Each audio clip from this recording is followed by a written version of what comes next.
Hey, what's going on, guys? Today we're going to go ahead and take a look at another mini amp I bought from my brother-in-law recently. It's the SMSL Power Mini 5. This little sucker is good for running two channels. So if you have two bookshelves that you want to use to make hear your music, you can do that. Or if you want to just plug it in so you can have a volume control knob for your headphones, if you have studio monitor headphones or something that you want to use, you can do that too. In front you have your power switch, your headphone, and your volume knob, and they're pretty good. They're pretty sturdy. The volume knob feels nice and smooth. The power switch feels nothing loose. There's no play. There's a little bit of play, but it's got a nice feel to it once you turn it on and turn it off. I kind of really like the design of this button. I think it's pretty nice compared to your traditional just a big old switch. On the back you have your power adapter, and it's saying it's DC 19 volt rated, and I'll show you the power brick in a bit. And the reason I said brick, the thing is massive compared to how small this thing is. It's got audio in and your speaker out. So audio in goes in here. Your bookshelf speakers can be connected using this, which kind of pops right out. It's like a little Lego piece. It kind of takes a little bit of strength to pull it out, but this thing is a little thing, and there it is, your left and right that goes in there. And once you hook up your speaker wires into this little thing, you kind of screw them in. I'll show you how that's done. Snap it in and you're set, you're good to go. So this is a power adapter for this little thing, which is big. I like the fact that it's got a nice little LED indicators to letting you know that it's turned on.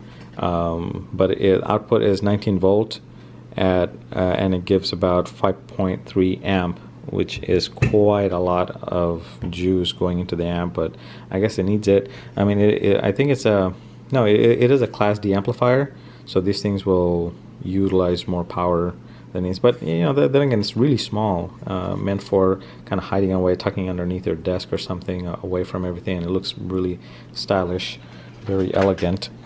So you know what, without talking any further, let's just go ahead and plug this in.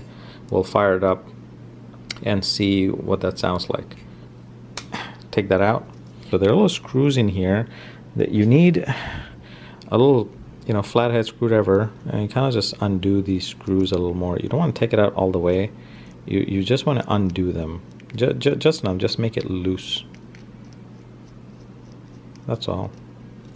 Just loosening them up so you can see inside. When I tighten it, see that little thing goes up and down. So once I put my speaker wires in there, it'll just go right in.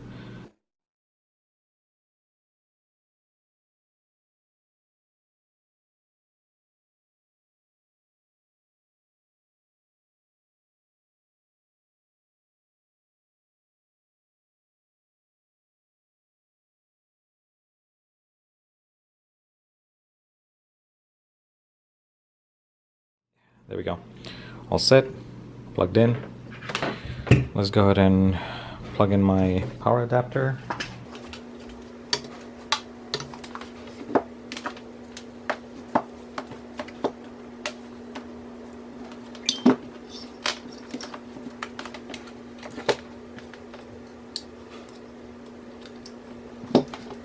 Okay, so power cable's in.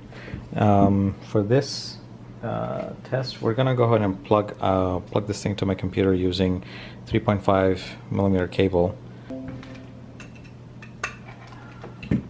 Okay, now that that's plugged in, let's go ahead and power this thing on, see if it gives me any other indication. I have not turned this on yet. This is my first time plugging this thing and at least powering it up, so shouldn't be any problem. Ooh. I don't know if you heard, as soon as I hit the power switch, the speaker just made a thump sound. Yeah. Okay, my speakers are set. I'm gonna go ahead and play it. But remember, the volume knob is all the way down, so I'll see how much I have to increase to get the sound that I like.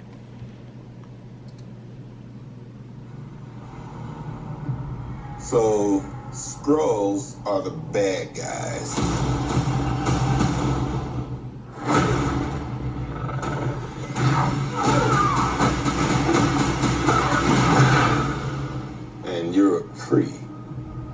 race of noble warriors? Heroes. Noble warrior heroes. Well, that sounded okay. I'll tell you what, it's already getting kind of warm. I can feel it. So what I did not hear out of this amp is how well it can control the micas. I know the micas, they can produce good amount of bass. I've had other videos where I tested them. Yeah, especially with the Lapai, it did provide good amount of bass where I could control the bass, and the sound quality, you know, was well compared to how small the amps are. But this thing, that's all it's missing is you know, extra controls to kind of help me adjust the treble and the bass. That way I can adjust them to my liking. So it is running pretty hot already, and I only had it plugged in and played about, what, a minute? Not even a minute, like 40 seconds, and it's already warming up. So I'm sure if I keep playing the video further along, it'll continue to get warmer and warmer. Well, this version, on the other hand, I haven't tried their newer versions or anything. But anyways, if you've used this, let me know what you think. Feel free to leave your comment, feedback at the bottom. You know, I'm happy to learn from others and your experience at what you've run into. If you had any issues, I haven't had any issues with it. It kind of just does its job. You plug in your couple of speakers, plug in your headphone, whatever you want to do. Yeah, let me know what you think. It's a really short video. I'll leave some details on this thing below, maybe some links to, you know, where you can find some specs and where you can purchase it if you're interested. Yeah, all right, till next time.